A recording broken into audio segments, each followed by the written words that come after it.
গণমাধ্যম কর্মী গণমাধ্যম কর্মী গণমাধ্যম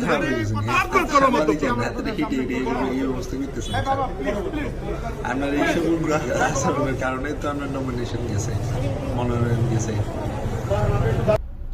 এগুলা শুধরান এইবার তো হইতেছে না। যদিও এই বছর বৈধ হওয়ার সম্ভাবনা নাই, যদিও হয়ে যায় তাহলে তো ভালো, আপনার শেষ বয়সে ইচ্ছা পূরণ হলো। আর যদি না হয় আগামী বারে প্রিপারেশন লন, সমস্যা কি? 17 বছর যেহেতু অপেক্ষা করতে পারছেন, আর নাইলে 5 বছর অপেক্ষা করবেন, আর কি সমস্যা কি? এইভাবে মানুষের লগে আচরণ করে না। মুরব্বী হয়ে গেছেন, মুরব্বীর মতো আচরণ করেন, সম্মান পাইবেন। বেগম খালেদা জিয়ার মানুষ যেভাবে সম্মান করে, এভাবে আপনাদেরও সম্মান করবে যদি আপনারা ওনার ক্যারেক্টারটা করতে পারেন।